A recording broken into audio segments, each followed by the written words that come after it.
This is Mike Trout of East Coast Kitchen Party. John and Colin from Paper Lions in Prince Edward Island. Welcome to Ottawa and welcome to the Dragon Boat Festival, guys. Glad to meet you. Thank you. It's great to be here. Yeah. It's been a real busy time for you guys. Yeah, it's been a pretty wild ride the last few months for sure, but kind of the whole last year we've been gaining lots of momentum, mostly on the internet and stuff, and we're happy to be back in Ottawa. Well, the video release is amazing. I mean, that's a million plus now, 1.5 million, you're saying. Yeah. The thing that's especially interesting about that video is we put it out, close to 5 years ago. It's 240p, the resolution. That was the highest you could upload to YouTube at that time. That was high definition in 2006 or 2007, whenever it came out. You had different eyes then, I guess. Yeah, I guess so, because it looks like staring at a brick wall now. But here we are, 5 years later, December of this past year. It was sitting at around 60,000 views, and we thought that was, a respectable amount of views. But all of a sudden in December, it took off, started hitting, a few hundred views a day. In January, it was up to 1,000 views a day. February, a few thousand views. March, 5,000 views a day, and then around the middle of May we hit the 1 million views mark, which for us was a pretty huge milestone in our career. Why did it happen all of a sudden like that? Do you have any idea?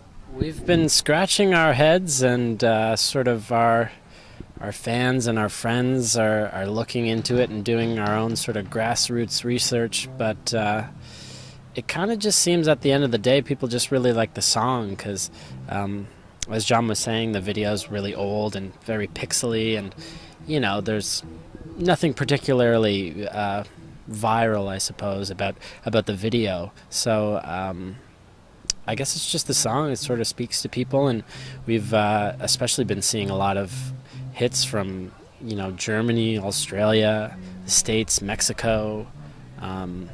Actually, Canada is quite low on the list of the popularity of the video. Sure. The release of the new EP, that's doing fantastic for you. It's great sounding. That's for sure. Thank you. Yeah, that EP sort of came about as a commitment we had for an Indiegogo campaign. We were raising funds for our new record, which is to be released ideally in the fall of 2012. We were recording this past March, and we were running an Indiegogo campaign to help cover some of the costs of recording. And we had a plethora of perks on this Indiegogo campaign. For $5 you could pre-order the digital copy of the album. For $35 you could get vinyl as well as a digital copy of the album. $50,000 you could get our van full of all of our gear and be executive producer. That was called the Instant Band perk.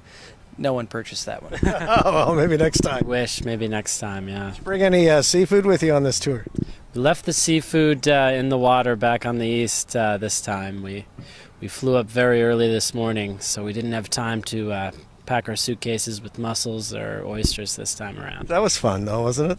Yeah, it was a blast. I mean, you're always kind of looking for, or we are anyway, looking for ways to make tour interesting and kind of, have an interesting story when we go on the road. And that basically that kind of came about.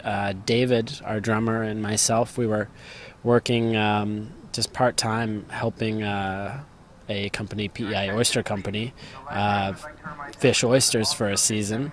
And for kicks one time, Dave just threw a box in the van as we were just going up to Ontario for a few shows, and we found it was a really fun thing to have and a good icebreaker with fans and other bands that we play with. We just shuck them out of the back of the van at the end of the show, so we kind of came up with the concept of taking it across Canada, which there was a few logistical sort of questions about food, sanitation, and whatnot, but we were vigilant with keeping our ice tray fresh.